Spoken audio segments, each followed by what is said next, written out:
In his Hopedale workshop, welder and artist David Dawson is bringing a creature to life. They name them, you know, like, oh, this is Fred, this is Skippy. Dawson transforms scrap metal into characters, lovingly named by his return customers. And they'll walk in and tend to be like, oh, Frank needs a friend. I'm like, who's Frank? I'm like, oh, Frank's our robot that we bought from you last time. And just, it's hilarious. He learned welding to get a better job, but his love of art was always part of it. In 2020, Dawson went full-time with the creative side of his business, which he named Scrapped and Found. I started off with making like little oil can guys for fun. And then from there, it just spiraled. Now he's always on the hunt for bits and pieces that can be combined in surprising and playful ways. Most of this stuff would probably end up in a landfill or in a scrapyard. So at least if I'm rescuing him, it's giving him new life. Buying new material all the time is extremely expensive. So if you can save a little bit here and there on recycled materials, it is huge. So the eyeballs, I have washers and bottle caps. The head is an old oil can. The body's a croquet ball. And then the arms are old nails, washers, screws, and nuts. The only thing that's new steel is the legs. It's a 1/4-inch round bar. And then screws and nuts for the feet. These smaller robots are Dawson's big seller at festivals and antique shows, but there are plenty of surprises to be found in his workshop.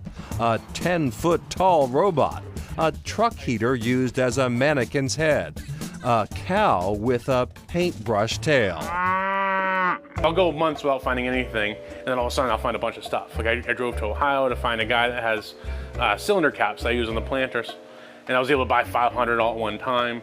And there's stuff that I will buy and not use for 5 years because I just don't know, but it has a great shape, or I like the material it's made out of, or I just see the potential of something down the line. The more I do it, the more you see things, different faces, different things that can be used for arms, bodies, etc.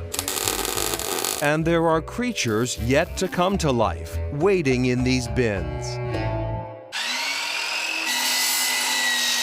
Skiers, we know you're cringing right now, but as you watch these skis get cut and sanded, remember, we're talking about recycling. Typically in a year, we'll recycle, I don't know, 15 to 25,000 skis a year. It's a lot of skis we go through. That number grows exponentially when you consider how long Mike Bellino and SkiChair.com have been at this, more than 3 decades. And, you know, with us doing this year after year after year, it's been a couple 100,000 skis we've kept out of the dump and, you know, repurposed. The company's flagship product is right there in the name.